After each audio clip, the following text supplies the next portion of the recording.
Hi అండి. మీకు ఈ వీడియో నచ్చినట్లయితే వీడియోని లైక్ చేసి ఛానల్ని సబ్స్క్రైబ్ చేయండి. ఇక హాకీ మ్యాచ్ స్టార్ట్ అయిపోతుంది. అస్మిత, ఆద్యతో పాటి రఘురామ్, రామలక్ష్మి అందరూ కూర్చొని చూస్తూ ఉంటే ఆద్య, అస్మిత ఏమో గ్రౌండ్లో నిలబడి ఆడటానికి రెడీగా ఉంటారు. అప్పుడే మైక్లో ఇంకా సేపట్లో హాకీ మ్యాచ్ స్టార్ట్ అవబోతోంది అని అనౌన్స్ చేస్తూ ఉంటారు.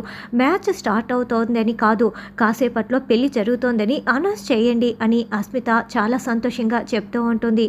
ఏం మాట్లాడుతున్నావు అని రామలక్ష్మి నిలదీస్తూ ఉంటే, ఒక్కసారి ఆ సెటప్ కూడా చూడండి అని పూజారి గారిని కూర్చోపెట్టి అక్కడ మంగళసూత్రాలు మొత్తం కూడా అస్మిత రెడీ చేయించి కొంతమంది ఆడవాళ్ళు కూడా నిలబడి ఉంటారు. ఆ సెటప్నంతా చూపిస్తూ ఉంటుంది. ఈ మ్యాచ్లో నేనే గెలుస్తారు, శౌర్య సార్ని నేనే పెళ్లి చేసుకొని తీరుతాను అంకుల్, చూస్తూ ఉండండి అని అస్మిత మళ్ళీ ఛాలెంజ్ చేస్తూ ఉంటుంది. ఈ మ్యాచ్లో ఆద్య నీతో ఎలా ఆడుకుంటుందో నువ్వు చూద్దులే అని రామలక్ష్మి ఛాలెంజ్ చేస్తుంది. ఇక మ్యాచ్ స్టార్ట్ అవటంతో అస్మిత, ఆద్య పోటాపోటీగా ఆడుతూ ఉంటారు. అయితే ఆద్య బాగా ఆడుతోందని గమనించేసిన అస్మిత కావాలనే హాకీ బ్యాట్ తీసుకొని ఆద్య ముఖంపై కొట్టేస్తుంది. దాంతో ఆద్య రక్తం కక్కుతూ కుప్పకూలిపోతుంది. ఆద్య ఆద్య అంటూ శౌర్య టెన్షన్ పడుతూ ఆద్యని పట్టుకొని ఉంటే అందరూ షాకింగ్గా చూస్తూ ఉంటారు.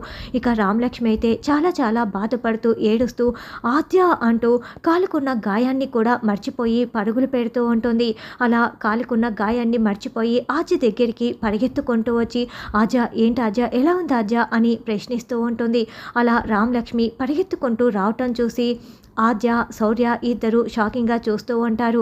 ఇప్పుడు ఆద్య ఆడలేకపోతుంది కాబట్టి రామలక్ష్మినే ఆడి శౌర్యని ఎలా గెలుచుకుంటుందన్నది రానున్న ఎపిసోడ్లో తెలుసుకుందాం.